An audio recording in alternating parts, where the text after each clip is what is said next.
James is saying that we have to be careful of the things that we say, because our words could set off that spark inside someone else's life, and we might never know how it affected them. But it could be life-changing for them, for the better or for the worse. And James is warning us against the worst side.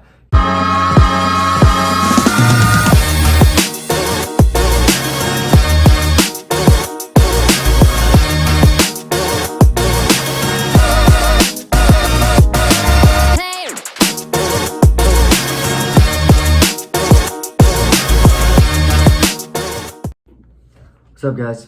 My name is Samuel Davidson, and today I'm going to be sharing with you guys a little bit from James chapter 3 and then James chapter 4. So James 3, I'll jump around a little bit, but starting in verse 5, says, "So also the tongue is a small member, yet it boasts of great things. How great a forest is set ablaze by such a small fire."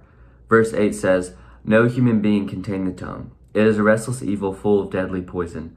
With it we bless our Lord and Father, and with it we curse people who were made in the likeness of God."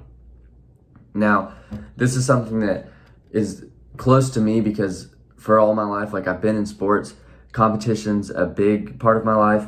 And, you know, we all know that if you're in the middle of any type of competition, whether it be sports or just some type of situation where there's a winner and a loser, right?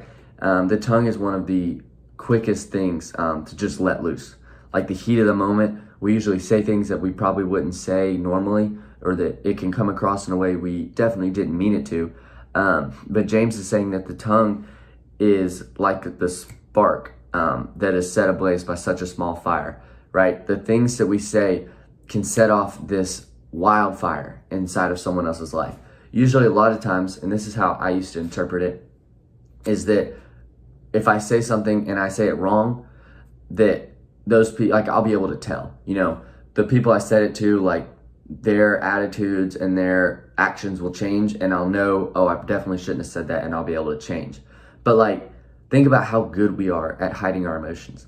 Like, human beings, we're so good at hiding how we truly feel and not letting people into our lives and not being fully honest with others. Like, when you have a conversation with someone, it's so easy to be like, "Yeah, I'm doing good, how are you?" "Yeah, I'm good." "All right, cool, well, I'll see you later." Without actually telling how you truly feel.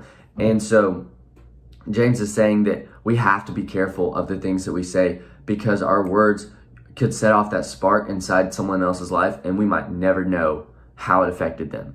But it could be life-changing for them, for the better or for the worse. And James is warning us against the worst side. He's saying, like, be careful about how you speak. A little bit farther in the next chapter, in chapter 4, he says in verse 6, "But he gives more grace. Therefore," it says, "God opposes the proud, but gives grace to the humble. Submit yourselves, therefore, to God. Resist the devil, and he will flee from you. Draw near to God, and he will draw near to you." Guys, it says right there, God gives us grace. God shows us grace. He shows us mercy. But it also says God opposes the proud, but gives grace to the humble.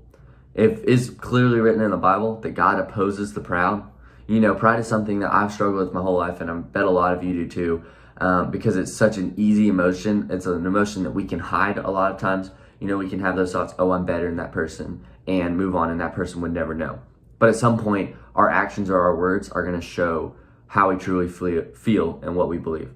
So I just want to encourage you guys with that, to be mindful of the words that you say to people, because it really could tear them down without you having any idea. But also, there's hope. God opposes the proud, but he gives grace to the humble. Like, when we cry out to God asking for humility, when we cry out to God asking for grace and mercy, like, he gives us that grace, because that's the God who he is. Like, that's the God we get to serve.